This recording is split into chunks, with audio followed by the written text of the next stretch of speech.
Good evening, everybody, and welcome to our second client broadcast on the subject of the Building Safety Act. We've got quite a lot of information to cover this evening, but just before we do, a little bit of an explanation for everybody that hasn't joined this broadcast before. Our plan is that we'll go through a number of different subject areas. You have an opportunity to ask any questions that you want to along the way. So anything that you think of, please tap that in through the chat. And then what we're going to do is we're going to pause after each subsection of the presentation, just to give an opportunity to ask questions on that section before then going on to the next section. Just to let you know, each part of the presentation has been pre-recorded, and then what we will do is switch to a live conversation where we can address any questions that you have. Okay, so hopefully that explains the mechanics of this. Having done that, let's just do brief introductions. My name is Sue Petrie. I'm a director at Rendall Rittner, and I have oversight of risk across the business. So health and safety teams and legal team report into me. So you can imagine, with all of the information that's come out around building safety recently, it's a very busy area of the business, and we've been very much focusing in the background, drawing up plans for how we can support you in dealing with these new regulations. I'll hand over to Vanessa to introduce herself. Hi everyone, my name is Vanessa Brandon and I am the Head of Health and Safety. So for the last couple of years my life has been around the Building Safety Act and how we can put in process, working obviously with Sue and Peter, who I'll hand over to shortly, and making sure that we're supporting you as best we can in delivering requirements for this. So I'll pass over to Peter. Thanks, Vanessa, and thanks, Sue. I'm Peter Clark. I'm Senior Director at ARC Workplace Risk. ARC are a multidisciplinary health and safety consultancy. We specialise in safety in property and the built environment, and we've been working with Rendall Rittner for about 4 years now in partnership. So for most of that 4 years, the shadow of the Building Safety Act has kind of been over us. So we're at that point now at ARC where we're fully consumed by this, looking forward to kind of helping our client and helping our clients through what's going to be a very tricky few years, I'd imagine, coming up.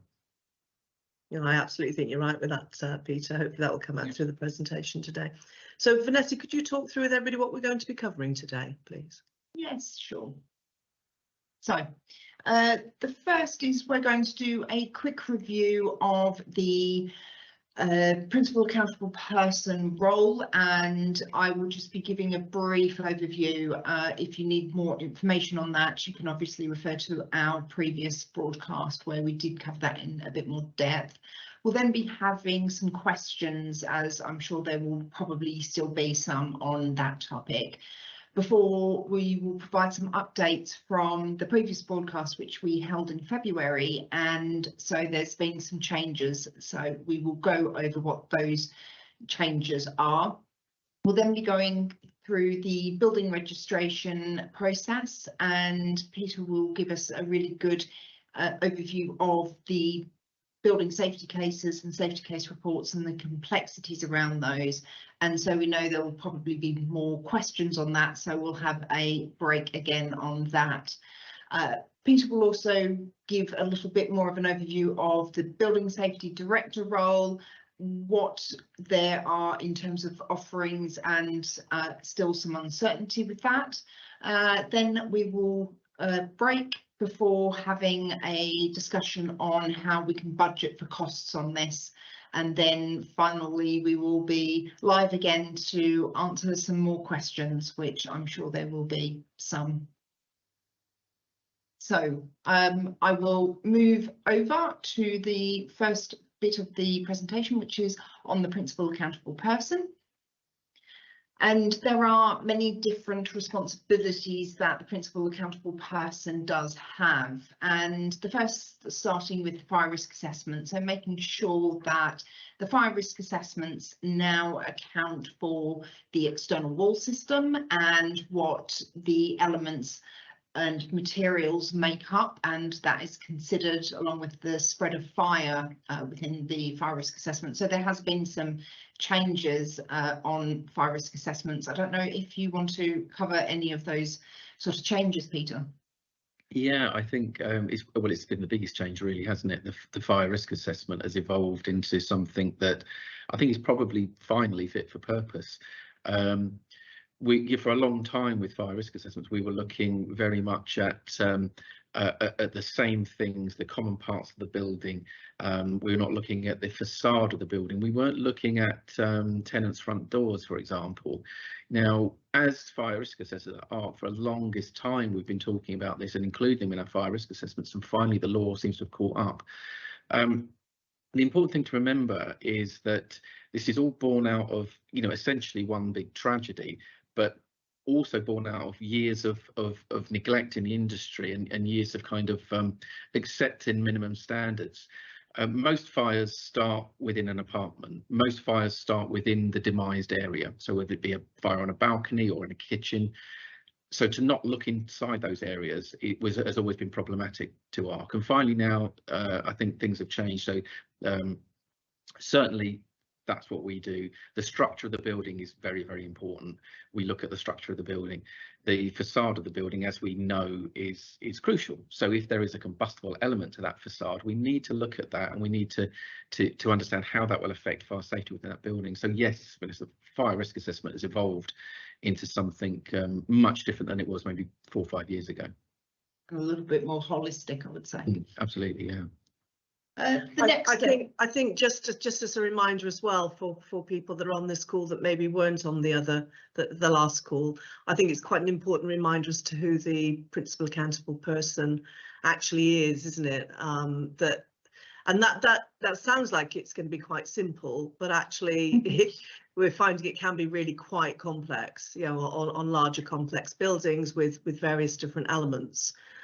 So I think it's important to emphasise that actually the principal accountable person is generally that party who has responsibility for maintaining the external envelope of the building, which very often will be the residence management company as opposed to the freeholder. So it's under the terms of the lease who is responsible for maintaining the exterior of the building. Sorry for interrupting, but I thought it might be quite useful to just clarify that point for everyone. Good point. Yeah. Agreed. Yeah. The second element is the digital safety case, and I know we're going to discuss a little bit more about that with Peter, because it is such a huge element of the requirements for the principal accountable person to deliver on. The next is a safety management system. So it's not just looking at health and safety, but also looking at how a building is maintained and what processes are in place to ensure that the structure and fire integrity of a building is suitably managed. So it's again a fairly important element.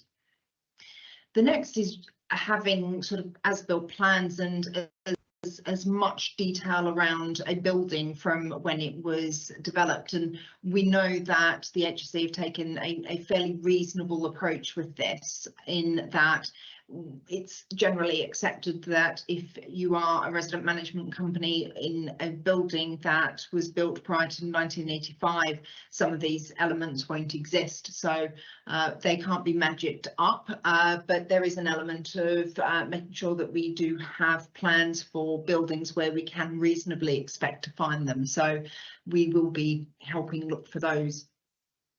The building assessment certificate is a process that is yet to come into force, and that will be run through the building safety regulator, and you'll be invited to apply for the assessment certificate once the building safety regulator has reviewed your registration and your safety case and all the elements that are involved in that.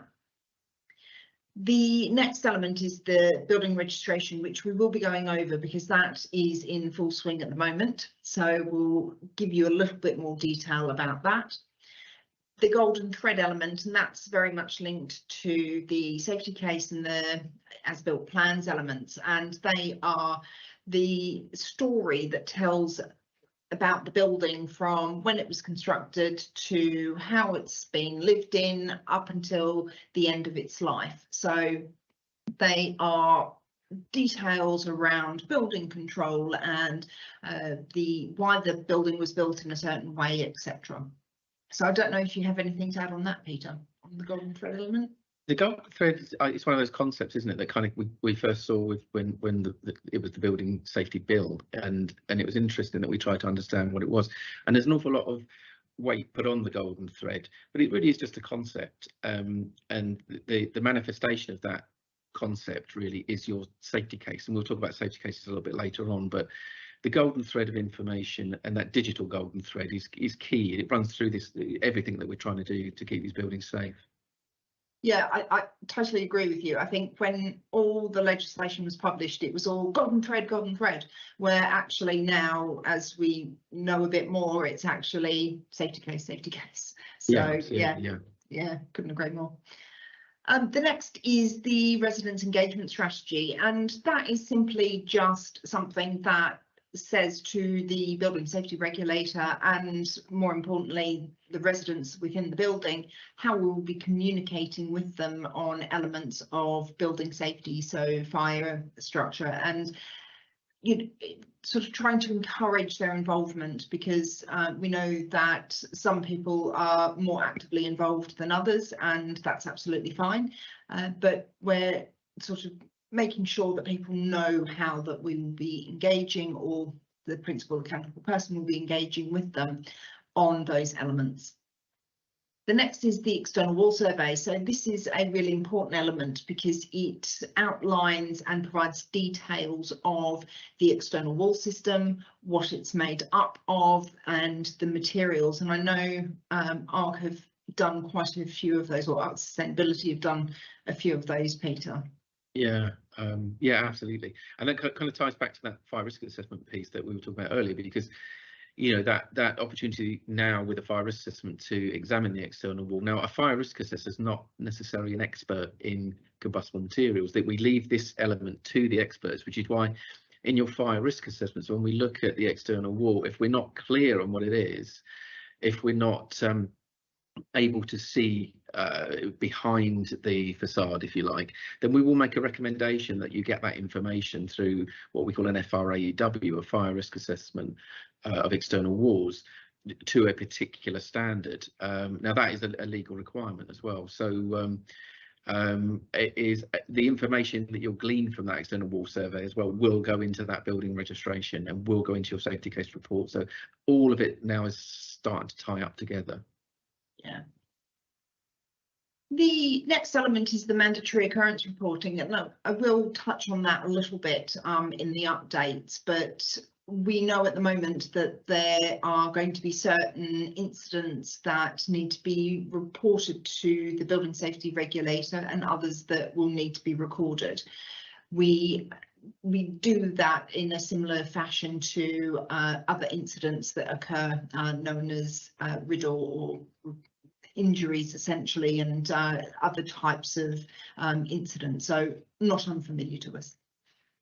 The next is resident contact information, and so knowing the residents that have identified themselves as requiring assistance, it may be longer term or more on a temporary basis, if there is an incident in the building and need assistance with evacuation, so making sure that we have those details and we know the residents that need assistance once they've identified themselves. The next is key building information, and I know that we will be covering a bit more about that in the registration element, so I won't dwell on that too much, but it is simply a summary of some key information about the building. The next is fire safety instructions, and this shouldn't be new to anyone.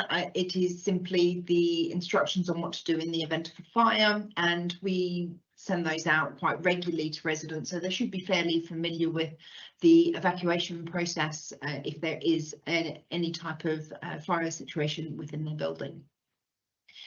The fire door checks is an element that is a bit more impactful in the sense that it's a totally new element. Peter alluded to earlier about the flat front doors, making sure that they are checked and inspected. And the reason that is important is because the flat front doors do lead onto what is known as a place of safety, in that it should be a sterile area to allow people to evacuate. So we want to know that those elements that lead onto that evacuation route are maintained and safe. So there is now a requirement for those to be inspected on an annual basis. And there's also a new requirement that they are checked on a quarterly basis, and it's more of a visual check that the door is in suitable condition. I don't know if you have any more detail you want to add on that. I was going to say that just to clarify that, so there's two elements to this, isn't it? When we're talking about fire doors, within the communal areas, we have to check those on a quarterly basis, but that's not necessarily a competent person check. So we've got a list, and we've got training on our website for our colleagues to be able to do that. But how we deliver that, I think our property managers are discussing with our clients directly, because every scheme is different in terms of the number of doors and how we actually deliver that element. Whereas flat front doors is really entirely new.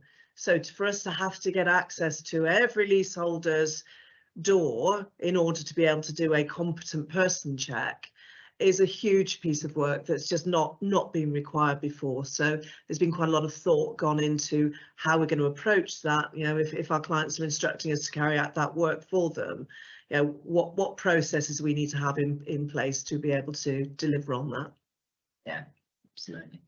Yeah, I think with fire doors, you're absolutely right, Sue. It's a new element. We need to kind of ask ourselves why we're doing this and what we're looking for. And it becomes very simple when you understand the purpose of those flat front doors are protecting a means of escape in many instances. So that means of escape needs to so if there was a fire in a flat, that person should leave the flat.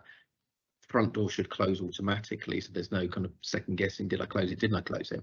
And it needs to hold back smoke and flame for a minimum period, normally 30 minutes. So that's the check that we're doing there. It's a physical check that door will close, but absolutely essential to what we're doing with this act.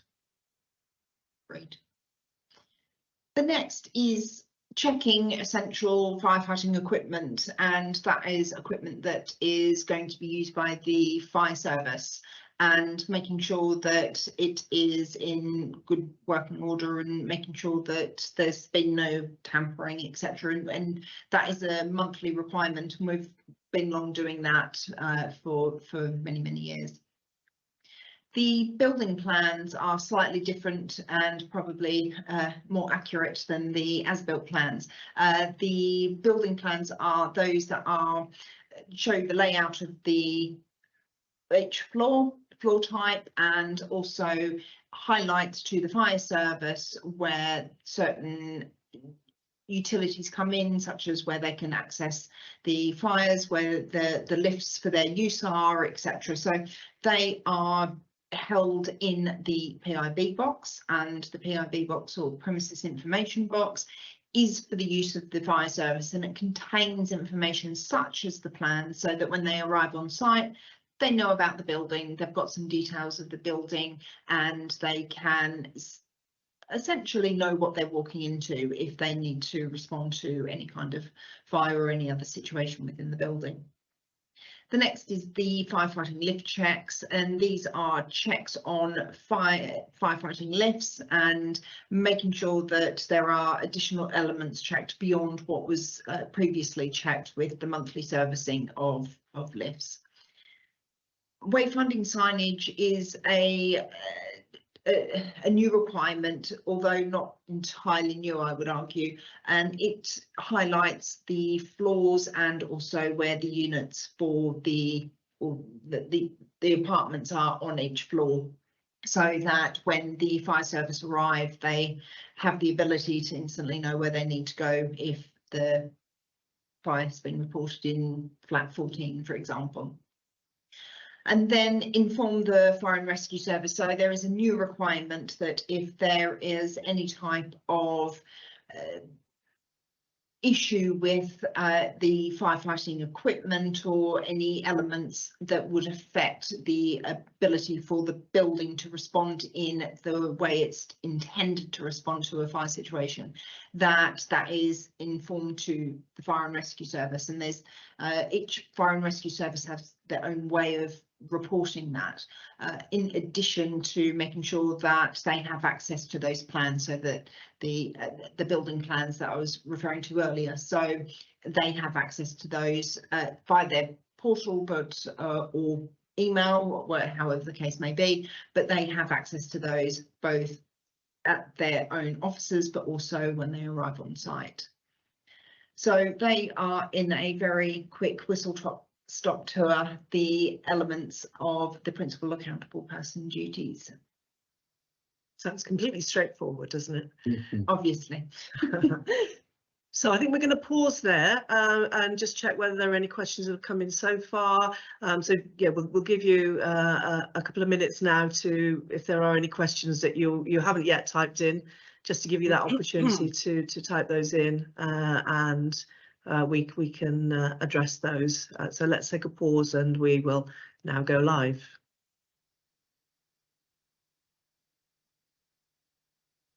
Okay, so firstly, apologies in advance since we recorded this a couple of days ago. Unfortunately, I now have some sort of cold, but hopefully my voice won't give out. There's a really good question, which is from Peter, which is, given service charges can't pay for any issues with the flat front door, what enforcement action is taken, by whom and how? Will R&R offer remediation services to each flat owner moving forward? I think I'll probably endeavour to answer that one, although there is no simple answer, I'm afraid. And you're quite right. Most leases, the front door is actually demised to the leaseholder. So what we can't do in that instance is to use service charges for that. So I think it will depend on the extent of the problem and the nature of that problem. If it is a problem that has been caused by that particular leaseholder, so for instance, if they have changed their front door or put a cat flap in or something like that, which has compromised it, then what we will do is write to them and ask them to remediate that and provide us with evidence that that's happened.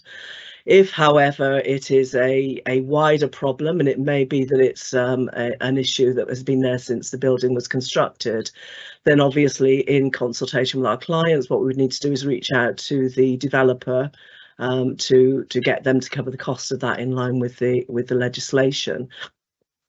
There may well be instances where there's a broader problem which tends to be wear and tear. And in that instance, obviously, what we would need to do is take it on a case-by-case basis. So hopefully that clarifies that one. As I say, not really a simple answer, but there we go. Okay, so another question from Richard, which is, following Grenfell, our building had tighter fire rules applied. For example, barbecues on balconies were banned. What exactly are we required to do about notifying residents, and how frequently do we have to remind them of these rules? So I'm going to hand over to Vanessa to answer that question, if that's okay.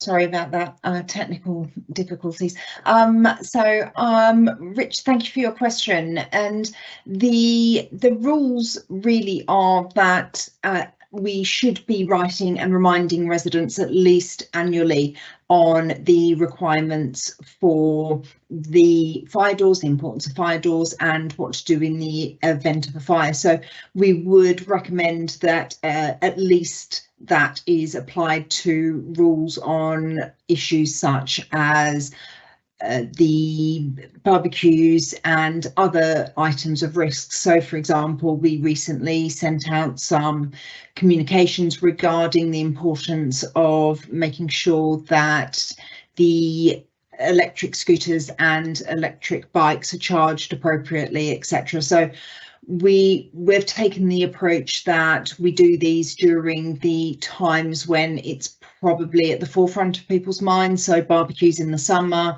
and Christmas lights and festive lights that are around during sort of those kinds of seasons. So picking an appropriate time is an approach that we would definitely recommend, but a minimum of annually, but it's not something that we should use as a tick box, and we should be applying a measured approach to that. That's great. Thank you very much for that, Vanessa.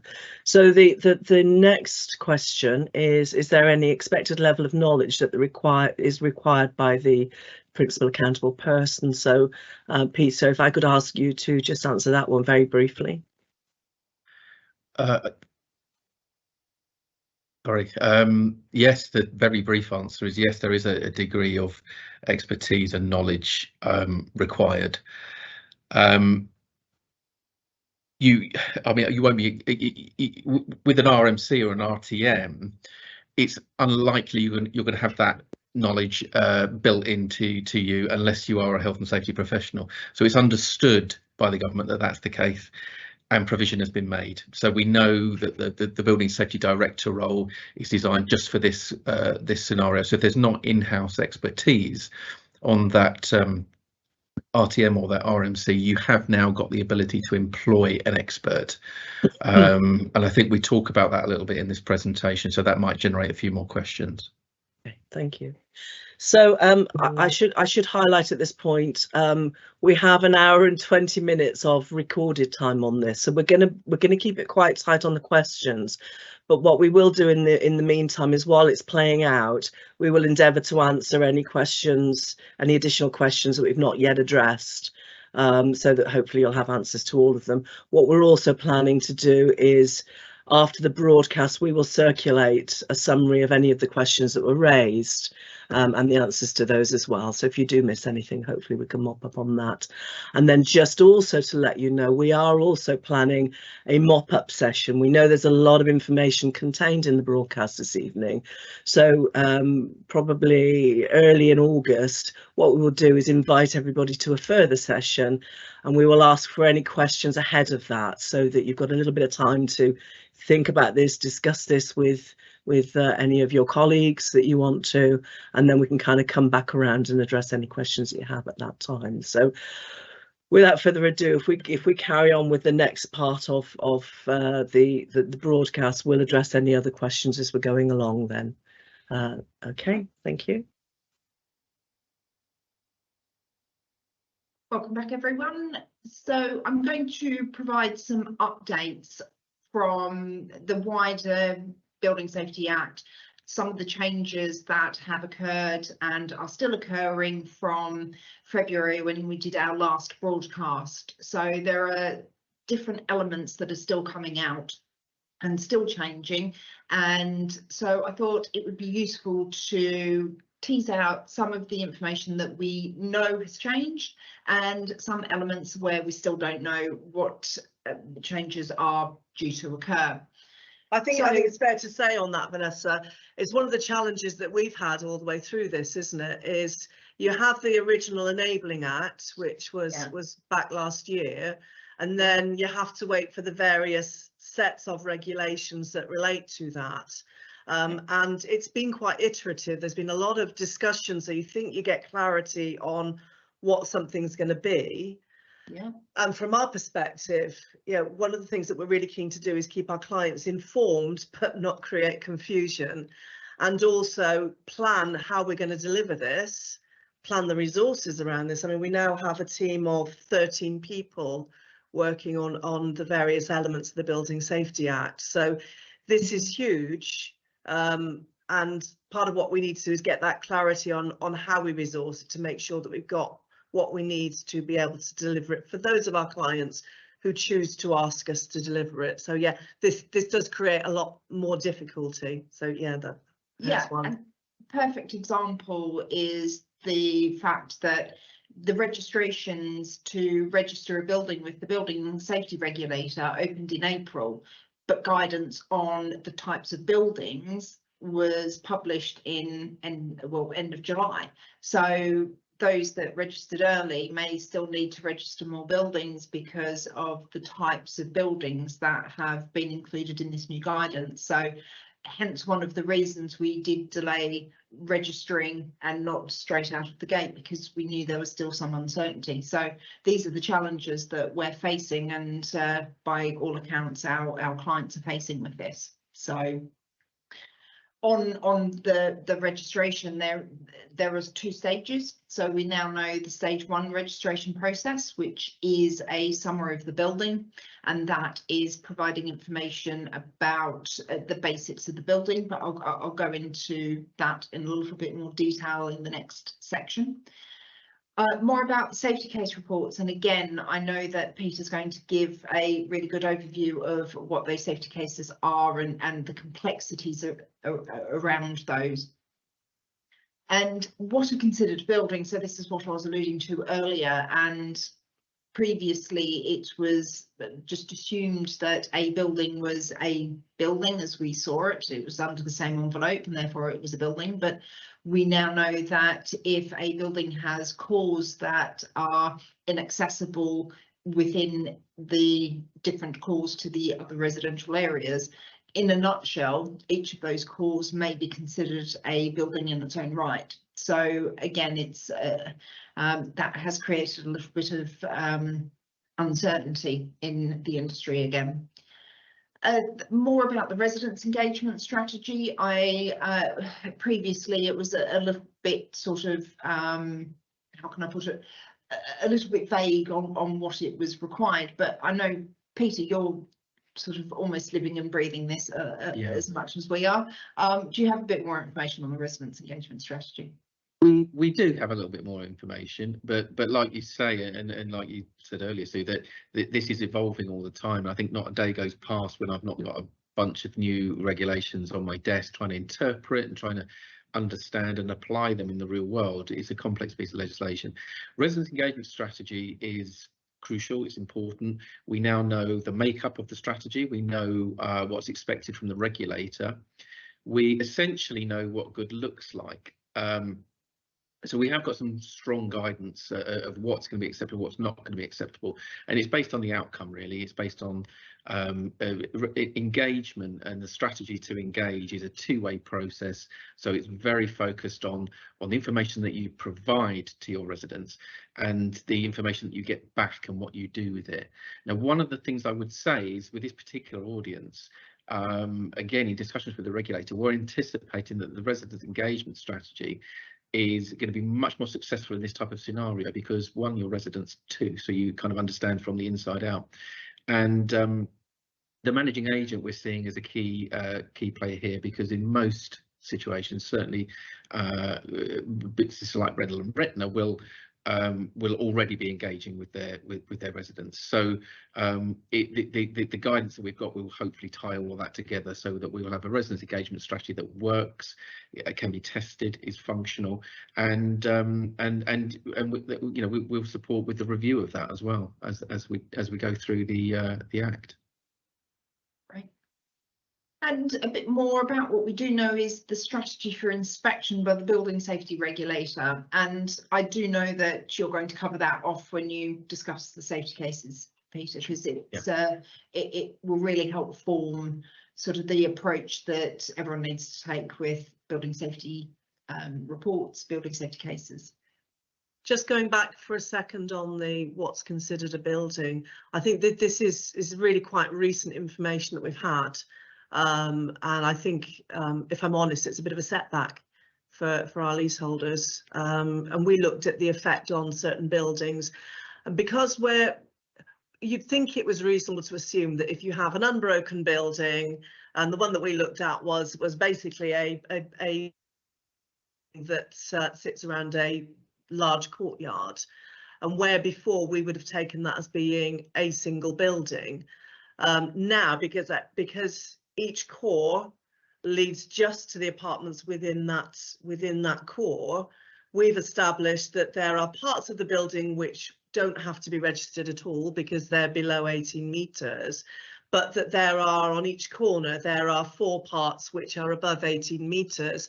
So in that instance, rather than registering one building, if we comply with the guidelines as they are now, we'd have to register 4 buildings. So each of those 4 buildings would have to have its own safety case and its own safety case report. We'd have to register it 4 times. So rather than 1 registration fee on the site, we're now going to have to register and pay 4 registration fees. So the impact in terms of cost for our leaseholders there is huge. And that is one that we're working with our, the rest of our industry now to try and highlight that to the regulator and some of the implications that they might not be aware of. So that's an element that actually we do hope does change again. But bearing in mind that we're already, quite a considerable way through the time for registration, all of those things make it really challenging, to get that clarification before we sort of go forward too far and then have to unwind everything for our clients. So it's a good illustration of why there's still a lot of uncertainty around all of the things that we have to do. And I know, Peter, on your end, you're also engaging with the regulator on that as well, aren't you? Yeah, very much so. I think, just to echo what Sue said there, I think we're of the opinion, I think we agree with Rendall and Rittner, that the new methodology, the new guidance that's been released, I think is impractical. Is probably a good way to describe it. It seems as though it hasn't been properly thought through. So we've got already a couple of examples, like Sue has mentioned there, where we're very concerned. So yeah, we're going to challenge the regulator. So ARC are in regular discussion, and we're talking with the regulator and the head at the building safety regulator. So we've got their ear, and we're going to challenge this because we feel that it's impractical. We think it's unnecessary as well. This building that we looked at recently, it's constructed at the same time with the same materials. To put these 4 particular areas under the Building Safety Act makes little sense. The whole buildings, particularly when we're looking at a whole building approach under the Building Safety Act. So it's things like that I think will need to be ironed out. Now, how successful we are, we'll wait and see. But I think we've got a very good case here. So. Again, we'll add that to the what we don't know pile at the moment, in a way, because whilst we've got some guidance, we doubt it, and we're going to challenge it. I agree.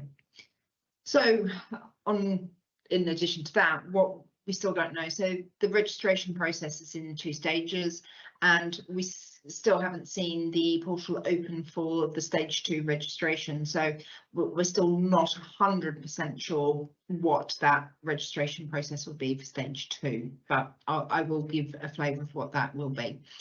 Or we Vanessa, I know that one of the things that we've been doing is trialling stage 1, isn't it? So we have said, right, let's do some case studies to establish exactly how long it's going to take us, and just to understand the process of registration. It might be interesting to hear about your experiences of how that's gone so far. I mean, I wouldn't say it's gone particularly well. There are issues with the registration process whereby you're given a code and the site is rejecting the code, so you're unable to complete the registrations. And I have spoken with the regulator directly about it and lodged a ticket essentially to say these are the issues we're having.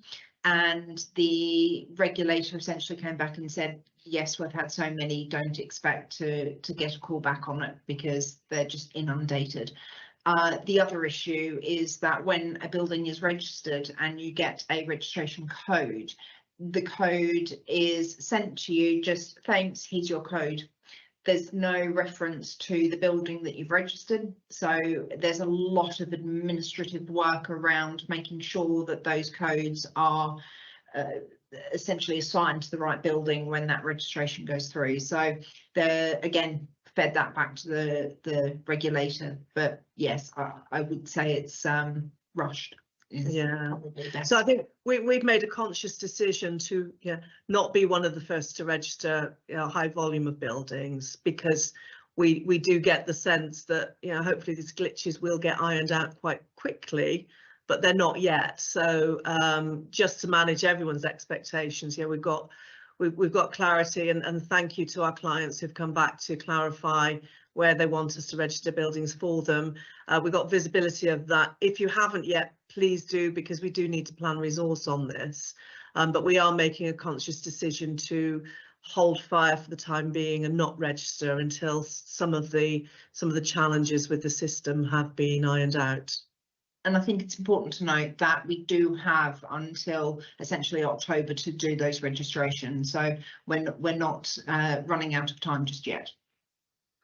The next, as I mentioned earlier, is about mandatory occurrences, and we don't have the detail of what specifically needs to be reported. We do know it will be to do with fire safety risks and building safety risks, so it's unclear what those specifics will be, but we're in a fairly comfortable position that we'll be able to respond to that as and when those elements do come out.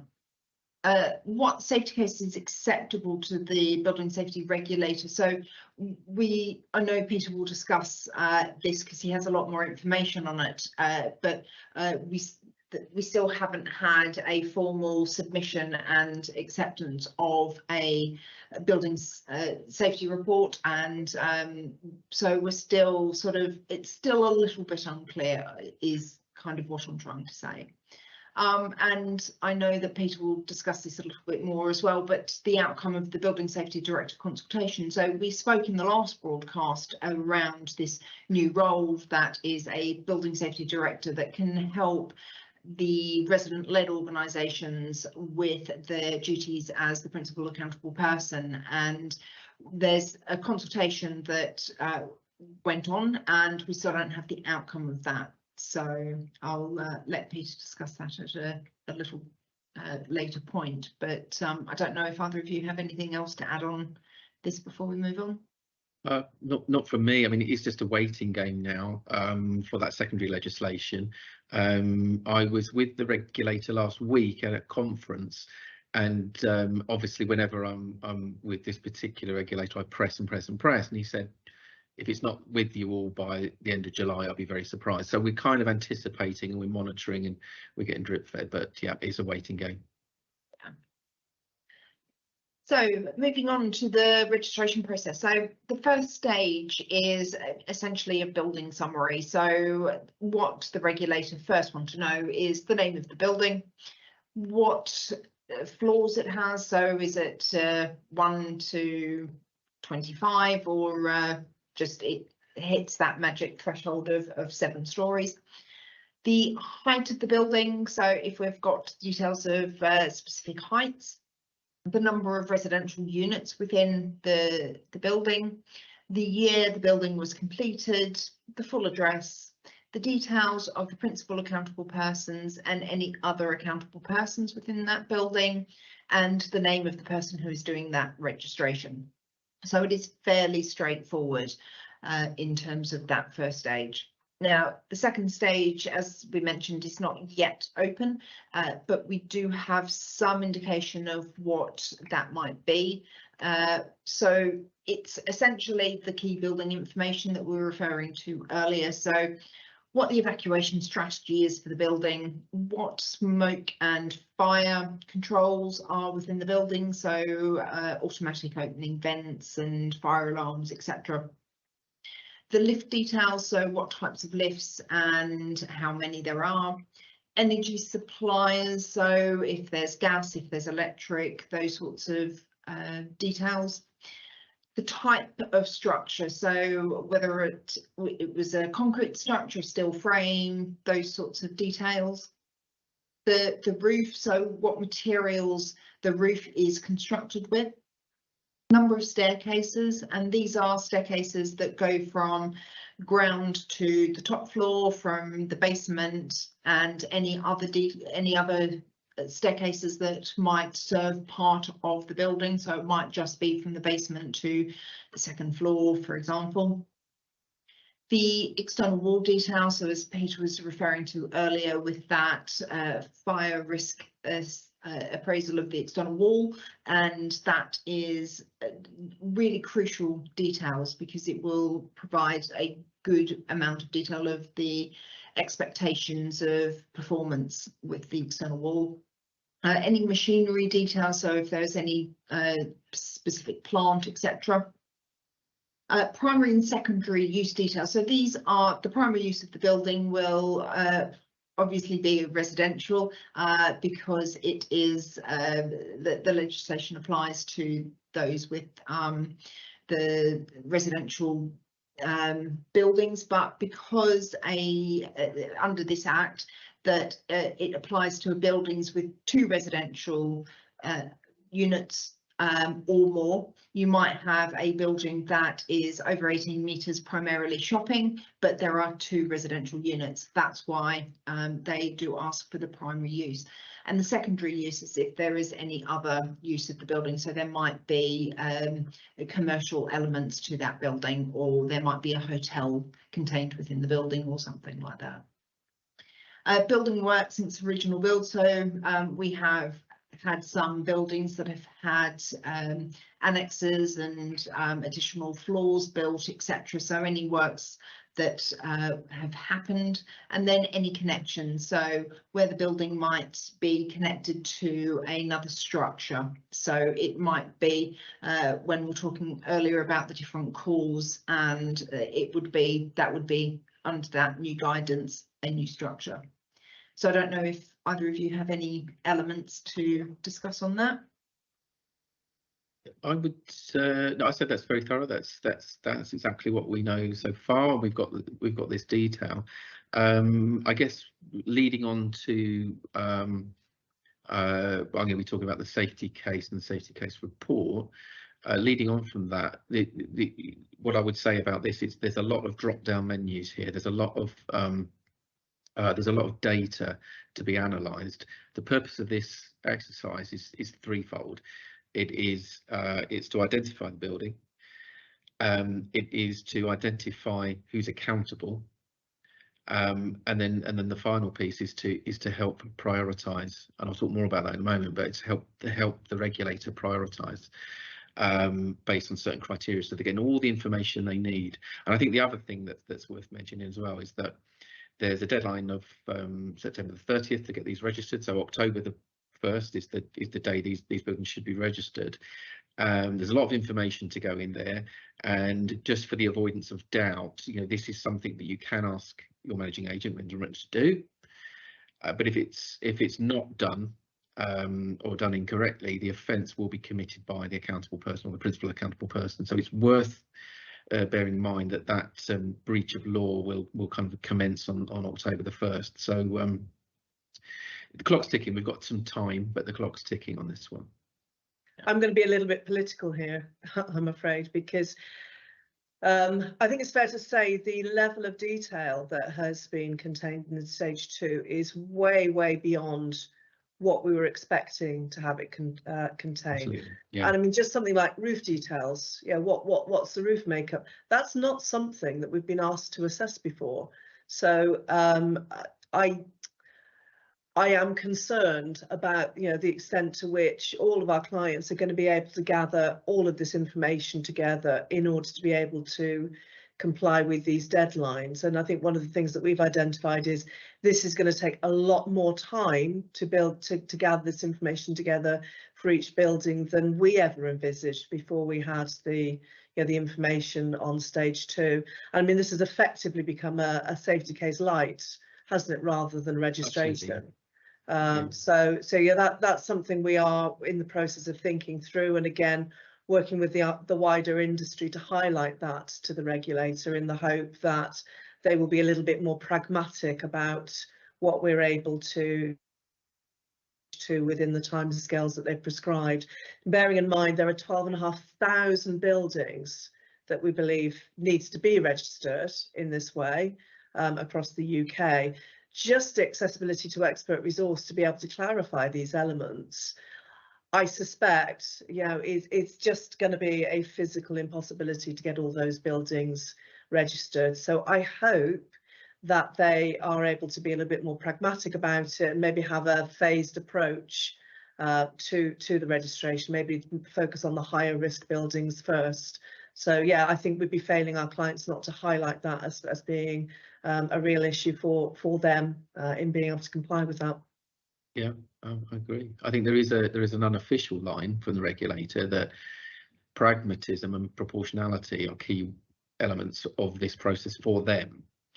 So, and you're absolutely right, Sue, you're 12,500 buildings. How many, and I know that the building safety regulator is heavily recruiting at the moment, but really, are they going to have enough people? There's all these things are questionable at the moment. And again, an unofficial line from the regulator is our first on October the 1st. You know, our first action will not be to reach for legislation and reach for kind of punitive measures. The first action will be to make a phone call and say your building's not registered. Yeah. What's going on? What are your plans? You know. So. Thinking about it, the guidance on what constitutes a building, actually, there's a lot more than 12,500 buildings now, aren't there? Correct. Yeah. Correct. Yeah. So yeah, we've potentially more than doubled overnight. Yeah, and again, you're looking probably more like 30 or 40,000 buildings if their guidance stands. Yeah. Right. Okay. Good. A lot of information contained in that. So I think let's pause now for questions again, and then we can carry on from there. Okay, well, thank you. There's some really good questions that have been raised. What we've tried to do is address most of them in the chat. So if you're not watching that, please do. There's some quite informative questions and hopefully informative answers as well. There's just a couple I'd like to highlight and mention live though. One is from Adrian. Thanks, Adrian. And that is asking, can we challenge the 18-metre or 7-storey criterion? And Adrian's saying that their building is only 5 stories and only just over 18 metres. Seems like another bit of the legislation that is not proportionate in the regulations, brick built and nothing like Grenfell Tower. So I think I'm going to ask Peter to talk about that one initially, if that's okay. Of course, yeah. It is a good question, and I mentioned in that broadcast there that one of the watchwords is proportionality. So we know a couple of things, and coming up later in this presentation is this prioritisation. So you will get some information about how the regulator will approach these buildings. To answer your question very simply, the answer is no, you can't challenge. This is enshrined in law. 18 metres or 7 stories makes this a high-rise building. It's not something that's up for challenge. What is up for challenge really is the proportional approach. So I think with a building like this, brick built, nothing like Grenfell Tower, I think this will kind of, you know, as we approach this building, the safety case report for this building will be much simpler than it would be for, you know, a 30-metre plus building. So I think from that, in that respect, you know, that I don't think there's an awful lot to be concerned about. This building is in scope. That's for sure. So there needs to be a principal accountable person. All of the things that go along with this bill are in scope, but hopefully the regulators see it comes good on their promise to treat this proportionally, and this building certainly won't be looked at on October the 1st or you know, or certainly not in the first tranche of buildings that they look at. So I think you know, in answer to the question, no, it can't be challenged, but it's not all doom and gloom. There is proportionality to be looked at here as well. Thank you very much. Vanessa, was there anything you wanted to add to that at all? Yeah, the only thing that I would possibly add is just to make sure that if your building hasn't been measured by a competent person such as a surveyor, perhaps it's worth double checking that the building does meet the 18 metres. We do know of some buildings that do at 5 stories, which is unfortunate for the reasons Peter's outlined, but it is worth double checking that the building actually is 18 metres. Even if it's just a smidge under, it might help you with that. Thank you. That's great. Another question from Andrew, which I'll endeavour to answer, which is we're not clear on when stages have to be complied with is stage 1 only by 30th of September. Yeah, so just to clarify, the regulations actually say that stage 2 is due to be completed within 4 weeks of stage 1 having been completed. Now, what we have managed to do, though, is clarify that with the regulator, that the way that they are planning to enforce that in reality is they will look to have stage 2 registrations completed by the end of October, which doesn't actually give us very much more time. I think they had to do that really because the stage 2 portal, the last time we checked, wasn't actually yet open. I don't know whether it is now open or not. I know Peter and Vanessa are both watching that quite clearly, so I believe it's carefully, open. so. Yeah, I believe we're It is now open live now. on. Yeah. Okay, but in any case, you know, the regulator has said that we will have till the end of October for all buildings to do the stage 2 documentation. Even so, that doesn't leave us very much time, does it really? Okay. So I think we will carry on with the broadcast. As I say, any other questions that come in, we will endeavour to answer them in the chat as we're going along, and then just pick out any particular ones as we're happening. So if we can carry on with the next section of the presentation, that would be great. Welcome back, everyone. So we were previously talking about safety cases and the importance of the documents and why they contribute towards managing a safe building. And I know that, Peter, this is effectively what ARC are helping with and have been doing a great deal of work on. So I think at this point I will hand over to you to give a good overview.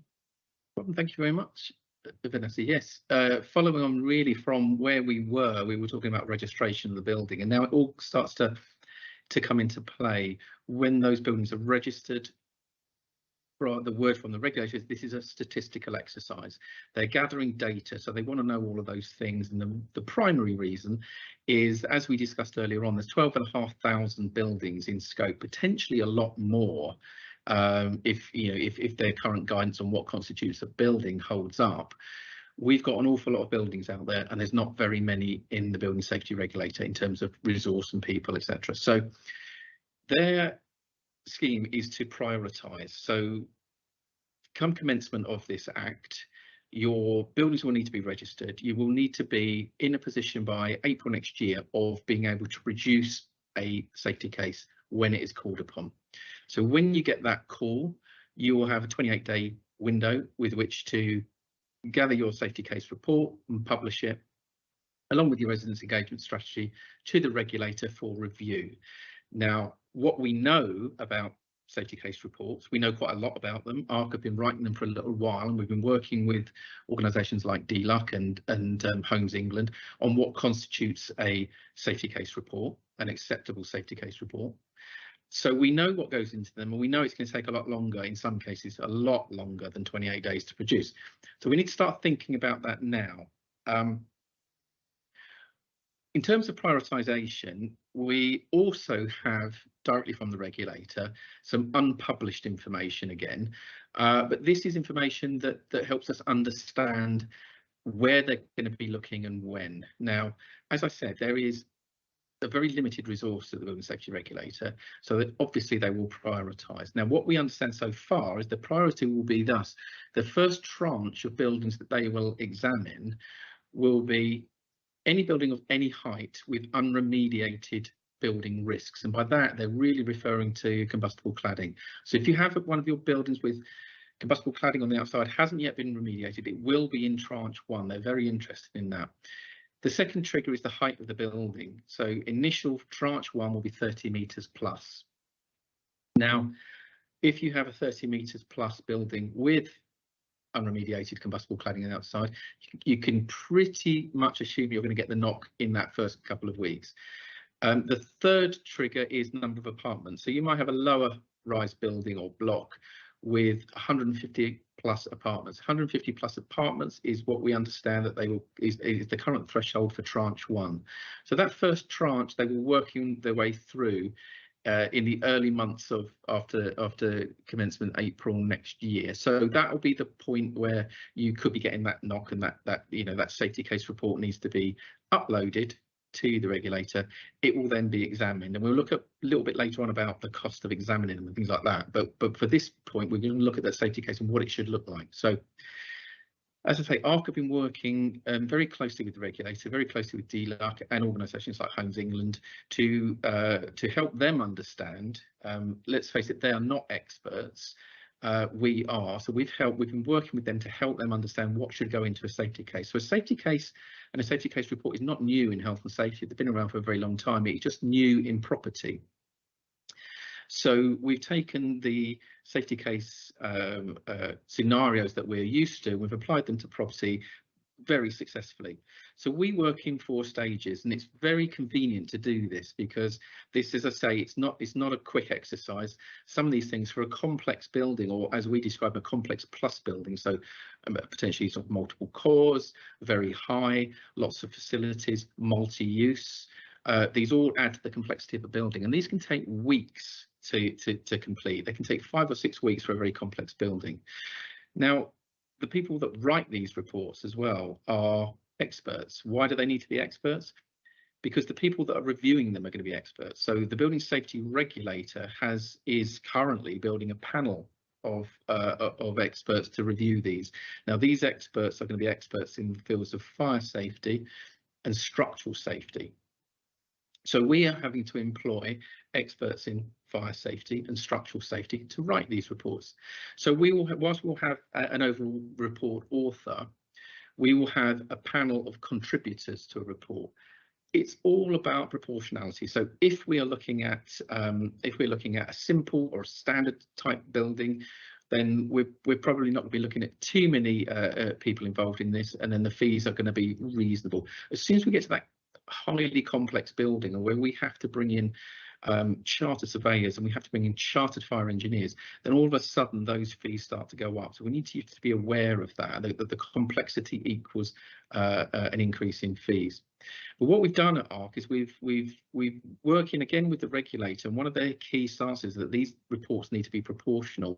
We're a real strong believer in that too.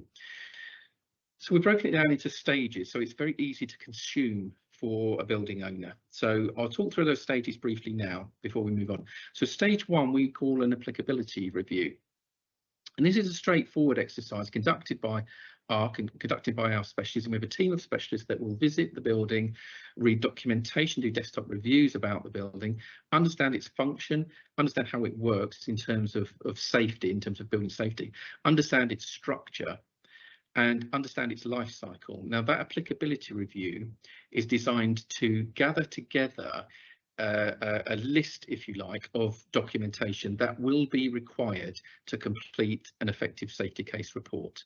So what we will be doing in that exercise is ruling out documents. So we'll be ruling out that you need to look for this, this, and this.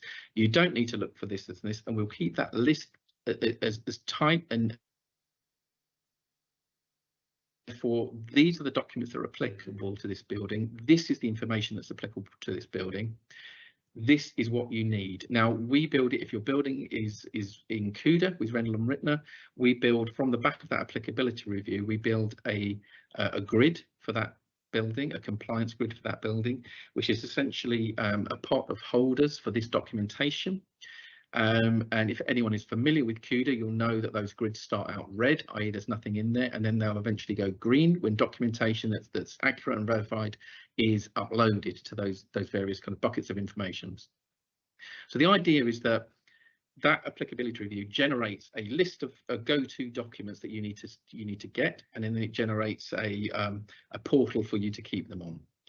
And then we move on to stage 2, which we call building the safety case. Now, this is the bit that is an administration task. Now, when we considered our fees for safety case reports, we considered chargeable elements to be stage 1 and stage 4. So stage 1 will need our expertise. It will need a building expert and a structural building expert to have a look at that building, understand what's needed. We're going to give you all the information you need to collate that information. So whether you do it or Rendall Rittner do it, or whoever does it, you've got the portal to upload the documents to. You know which documents are there that are required, and the idea is that you are best placed to complete that exercise, if you like. And then we move on to stage 3, which again is back to ARC, but this is more of a gap analysis and a review of the gaps. Now this comes through to my team. We're a team of health and safety experts who will work with building owners and work very closely with Rendall Rittner on filling any gaps that exist.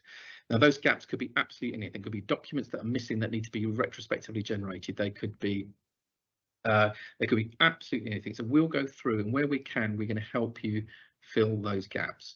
But again, it will be an exercise that's the cost of the exercise will be just the cost of filling those gaps. So if you needed, for example, an FREW, we would provide a quote to produce an FREW. The idea then is that your grid, stage 3 will address your grid, any gaps there, and turn everything green. This is the trigger for us to write the safety case report. If we believe that the documentation in your CUDA instance is accurate, verified and applicable, it's proportional to your building, we've not got extraneous documents in there, then we will proceed with stage 4, which is the drafting of the safety case report. Now the safety case report is written for the building owner. Yes, the building owner will have to share it with the regulator, but it's primarily a device, a document that will provide the AP or the PAP with a detailed report and narrative that justifies your claim of safety.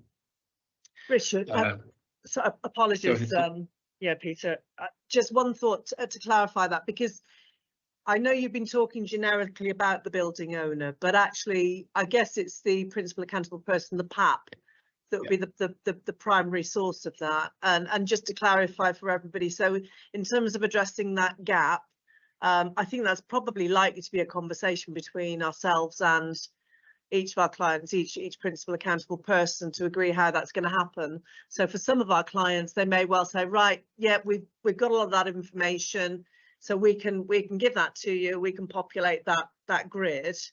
But then in other instances, it may be that they say, look, we don't even know where to start with this. You know, please, can you go away and do that for us? So we're not being prescriptive about that. And who does what part of that process to address those gaps. I think it's fair to say. Yeah, I Sorry, agree. Apologies for interrupting. No, not at all. It's a really important point, because what that also lends itself to, that point, is the fact that this is very building specific. So there isn't one template, one size that fits all. It is every single building. The whole idea of the Building Safety Act is about individual buildings. It's about the whole building approach. So it really is important to remember that no two safety cases are going to be alike. One question that gets asked all the time of the regulator, and was asked very recently while I was in a room with the regulator, is why don't you just give us a template? And you know, they're crying out for it, right? And the stance is very, very firm. No, because we don't want to dictate what should be in there. This is very building specific. Every building is unique. We will not be telling you what should be in there. They will tell you when it's wrong, and we can come on to that a little bit later. They will tell you when they're not happy with it, but they're not going to tell you what should be in there right now. Now, we've got a very good idea. We're working very closely with them. We're very comfortable with what we're writing at the moment. So that safety case report is generated.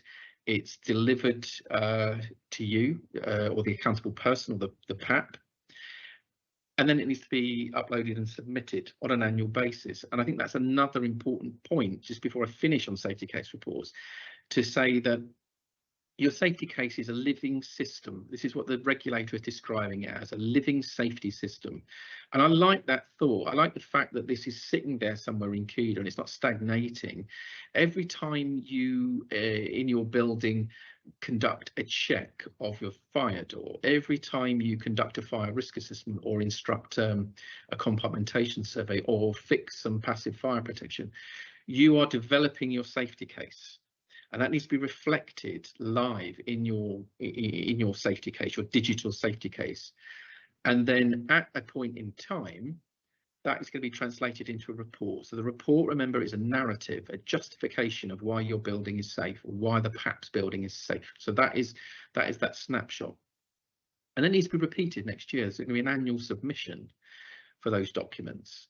So whilst we think that year one might be slightly problematic while we're all kind of learning the ropes, etc., we anticipate that whilst we've got this period of uncertainty and this period of difficulty, and I described it earlier on as a tricky time in property safety, we will get through it, and it will be a period that we will get through, and then it will start to become norm. We'll normalise it as soon as possible, and then it becomes standard. And the interesting thing about that is that then building safety starts to become standard. We're not doing anything extra here. We've just got safe buildings. So that's the idea of the safety case report, and that review, that annual review, is very, very important. A review what has changed throughout the year, but hopefully if you're keeping your safety system up to date, it's very, very straightforward exercise to review that report and resubmit. So that in a nutshell is the safety case report. I'm sure that might generate some questions. We've got some time a little bit later on for questions, but yeah. But if there's anything else from you, Sue or Vanessa, on the safety case report? I was just going to say, I think there's sometimes confusion around the safety case being the safety case report, and it's very, very separate. The safety case is the evidence that you are managing and maintaining your building, so it's a lot of documentation, where the safety case report is really that narrative and justification and being able to piece together the story around those bits of evidence that is your safety case. And so just so that people aren't too worried about a safety case and a safety case report, they are separate. So I just think sometimes it's a little bit helpful, because we do still get questions around it, and it can be confusing. So yeah. Should we take a quick break for some questions, because I'm sure there are going to be a few questions around the safety case and the safety case report. Okay, thank you. Sure. And actually, we have just one question at the moment on this, and that is from Peter. Thanks, Peter. Are ARC planning to offer a building safety director role for buildings who then keep the Manco and PAP safe?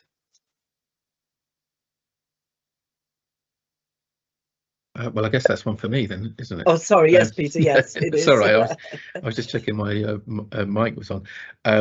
Okay, again, short answer, yes. Not ARC, but an affiliated company, and the reason being, the building safety director needs to be independent. Now, what ARC do, what ARC Workplace Risk, my company, does is we are consultants that help to make buildings safe. We can't check our own homework.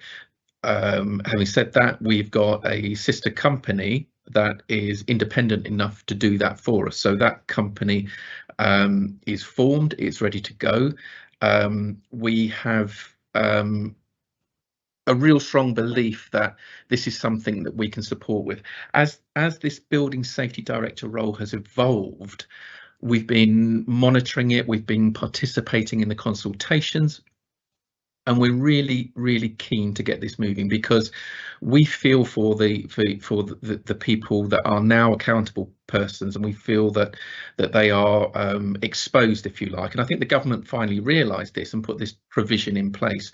So whilst I can't give you too many details at the moment, the principal reason being that consultation that I talked about has not been returned yet. So the findings have not been shared with us, or no analysis has been done. So whilst we know what that role should look like, we can't publicise what we're going to do about it yet. But we are raring to go, as Rendall Rittner know. We've got the ability. We've got building safety directors on our books. We are, absolutely ready to go.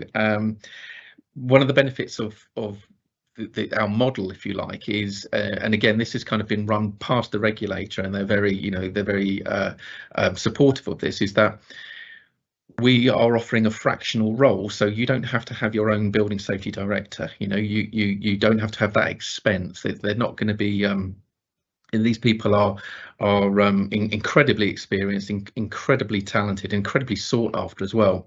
So we've got a few of them, and we will. There's no at the moment. There's no indication that they're going to restrict the number of building safety directors, a number of buildings a building safety director can be involved with. So we're looking at proportionality again, and we're looking at a fractional service so that you can have a building safety director for your building to do all those things a building safety director needs to do, but in proportion to the size of your building. So again, if we come back to the comment earlier on about the just about 18 meters plus building, you're going to need potentially a building safety director, but you're not going to need a full-time one. So yes, we've got that that role ready to offer. We're ready to move on that, and as soon as we get that consultation piece back, we'll be ready to publicise it, and we will do that through Rendall and Rittner. So I get kind of a watch this space thing. That's great. Thank you very much, Peter. Again, we are planning a mop-up section. So if there are any further questions that you have, hopefully we can address those during that session. We have shared the scale of fees with property managers now. They are also absorbing this information, so please do bear with them.